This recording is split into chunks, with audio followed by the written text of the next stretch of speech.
Hi, what if you suddenly woke up and you're blindfolded and tied to a chair? And you're struggling, you have no idea where you are. You're struggling, you're trying to get free. You're shaking and shaking and shaking, and then suddenly the whole room just starts shaking, and you realize you're in the middle of a giant earthquake. And you wake up, and that was just a dream. My name is Robert Hammond. Welcome to Screenwriting Basics, How to Write a Hollywood Movie. Cecil DeMille, who's also known as the greatest showman on earth, Martin Scorsese called him the man who created the mythic landscape, the master of the spectacular. DeMille invented Hollywood. You may have heard of Hollywood. He put Paramount Pictures on the map. He wrote, well, he didn't write, but he actually made 70 movies, including the Ten Commandments, two versions of it, a silent version and the big version that most of you have probably seen. Movies like The Greatest Show on Earth, Cleopatra. What I'm going to talk to you about today is really three things, all about screenwriting. Obviously, in this next 10, 15 minutes, I can't tell you everything I know. I have a Master's of Fine Arts in Creative Writing. Emphasis in screenwriting. I teach screenwriting at the college level.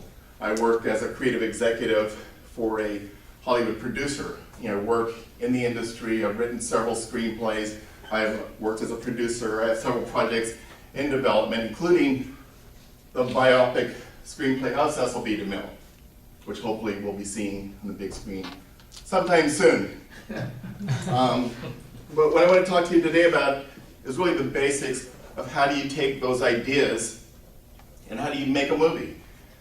How many watched a movie and then you walk out and you think, I could have done a better job than that? You ever thought about what it would be like to be involved in making movies? You ever thought, oh, I know a great idea for a movie? How many people thought at least that they have an idea or they've seen or thought of something that can make a good movie?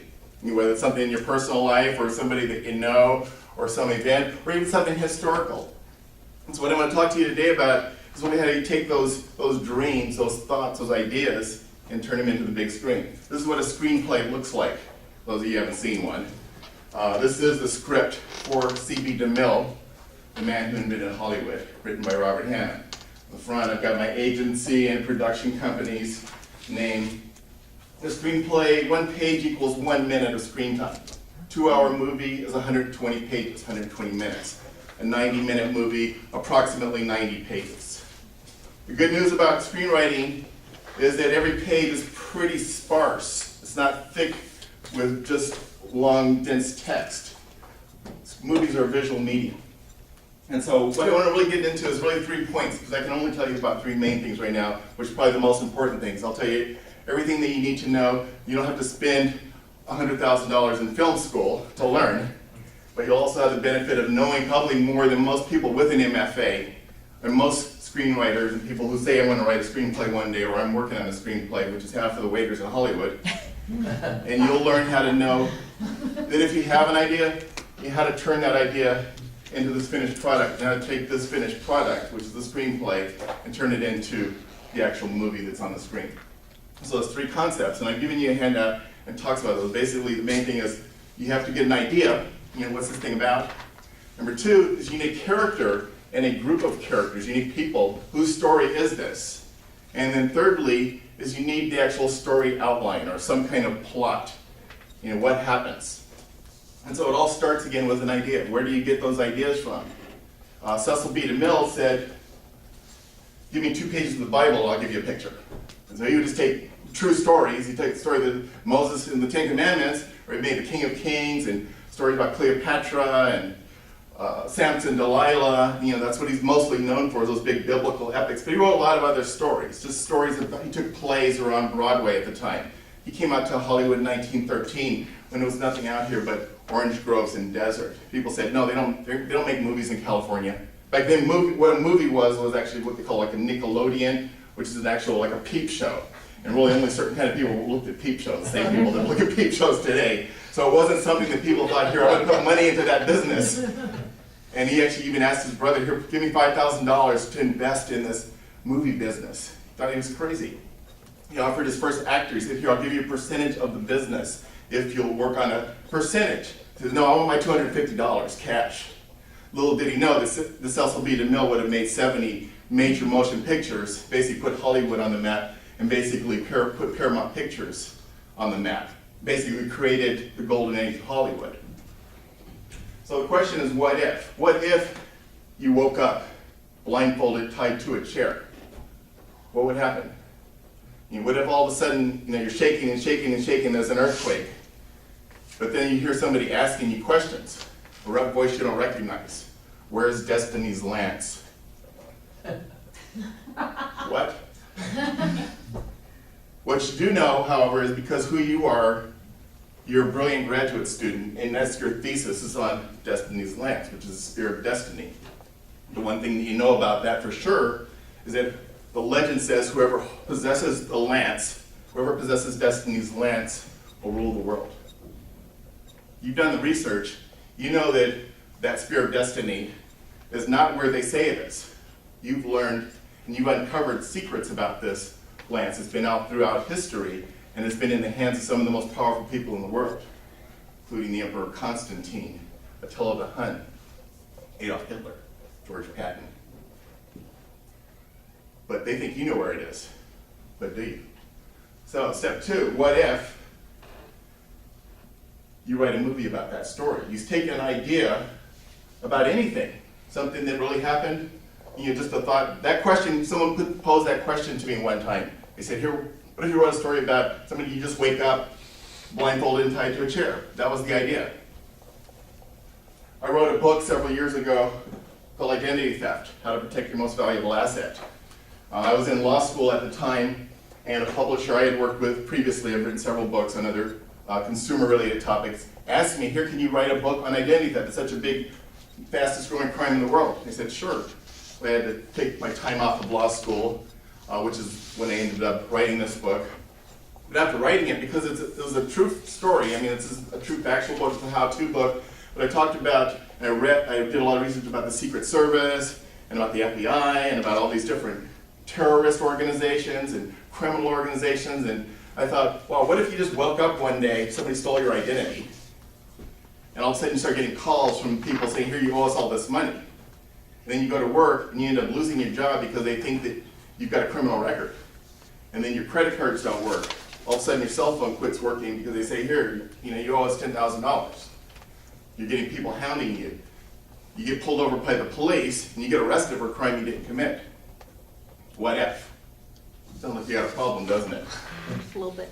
That's another story. So what I ended up doing, another movie, is I took identity theft and I took some of the true stories out of there and I said, well, what if I make up a character and this happens to them? That's how their day starts. They start getting calls, they start getting harassed, they go to work, they lose their job, everyone turns against them. That's the starting point. And so what you need is those what if ideas. You can take true ideas.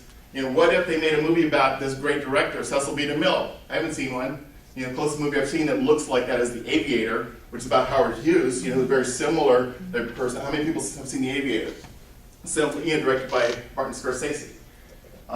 So what you need in order to make a movie is not just an idea, because we all have them. We all have ideas. We all know. I can make a movie about Abraham Lincoln. But yeah, there have been plenty of movies about Abraham Lincoln, but they're still making them. Steven Spielberg's working on a movie right now about Abraham Lincoln.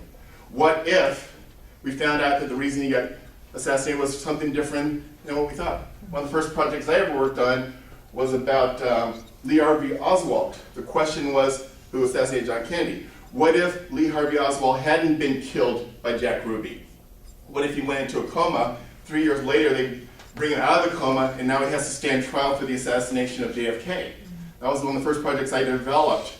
I had to, got the contract from the publishing company, put that together, grabbed, some other producers, put some money into it, and we developed, I wrote the script for that. Didn't end up going, where we wanted it to go, but it was an interesting idea. It was like, what if we had a trial of Lee Harvey Oswald? And all these conspiracy theories, well, hey, they say Lee Harvey Oswald didn't act alone. What if all that evidence actually came into the trial? What would really happen? So again, that's the what if. So the next thing that you need to know is you need a character. So who's your character? You come up with a name, an identity for somebody that you want your story to be about. You want a hero. And what we like is a hero's journey, somebody that's got a problem. A person wakes up tied to a chair, blindfolded, pretty much has a problem to start out with. Somebody who gets their identity stolen has a problem. But generally they didn't start out that way. This person had an ordinary life at one point. And so what you want to do is who do you want to hear the story about? Most people, when they write their screenplays or they write movies, usually it's about themselves. You know, that's why half of the screenplays out there, it's about a struggling screenwriter trying to break into Hollywood. You know, or a struggling actor who decides to write a screenplay so he can star in it and be a Hollywood star. You know, or a struggling government employee who writes screenplays at night who wants to be a movie producer instead of a government employee. So come up with something different than that. There's too many of those screenplays out there. Come up with something, you know, come up with the what ifs, but then you need to have not just the idea, but you need the character, develop the character. How old is that character?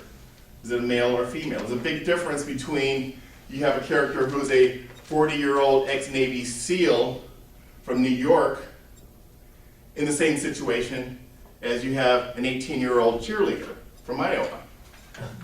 And so even that same exact story, you know, losing their identity, think about how those two people would act differently in the same situation. You know, think about all these other stories that actually have already happened. You can take stories like Romeo and Juliet and say, what if instead of these two rich families, these are two gangs? Anybody ever seen West Side Story? That's Romeo and Juliet. So most stories have already been told.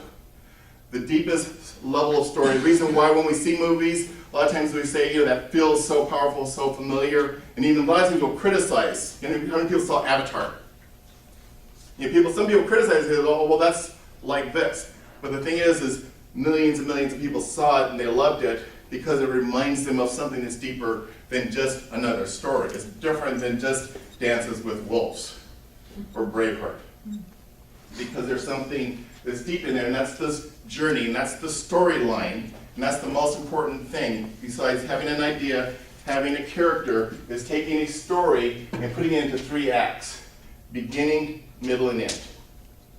Every story has to start somewhere, and it has to end somewhere. And the journey is what happens in the middle. The hero's journey is a long process. You know, it's what the stories or myths are made out of. You know, you've seen things like Jason the Argonaut, the Odyssey. Those are mythological stories.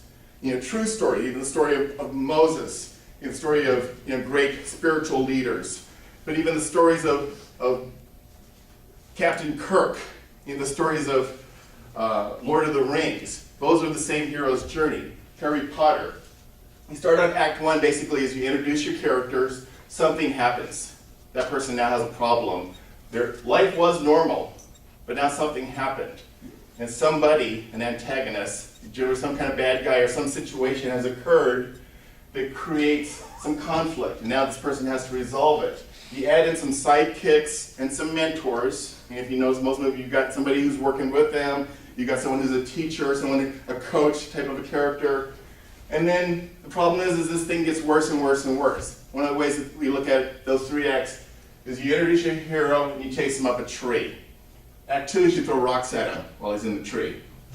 Act 3, you're going to get to the place where everything seems lost. You ever get to in almost any movie you've seen, especially like Indiana Jones, Spielberg's good at this, everything is falling apart. You know, the bridge is out, you've got people shooting at you, you're not going to be able to make it. Everything's on fire. You've got bombs dropping, and you've got a timer that's going to go off in 20 seconds, and the world's going to come to an end. So if you have these high stakes, all this stuff's going to happen unless you figure it out. The truth is, all things lost, the hero's going to be dead. You know, James Bond has got a laser coming up through his... He's going to die, except he's learned something from these mentors. He's gained something through this, and he now he realizes where destiny's lance is. He has now answered the question of that story, and now the hero overcomes this all seems lost moment. That's Act 3, and then he comes back to where he started. The only difference is the life is different. Because now, you know, this hero doesn't have to be some male, macho Navy SEAL. You know, this is Cinderella. This is Alice in Wonderland. You know, this is Buffy the Vampire Slayer. Now, this is any story. It could be a romantic comedy, but they all go through these same things. You basically have a good character, and you come up with some kind of trait about the character, not just, a stereotype. If the person's a computer expert, don't make the guy, fat guy with glasses is a computer expert, and he eats Hot Pockets all day. Have this, the beautiful young blonde, cheerleader who's a computer expert, somebody that you don't expect to do that thing. You change the character around, you change the story around, you keep asking this question, what if? And so again, there's a lot of stories out there. I know you guys have a lot of creative ideas. This is just the beginning. Again, my name is Robert Hammond. You can find me on Facebook and Twitter. If you have more questions, you can go to my website, cbdemille.com. And thank you so much.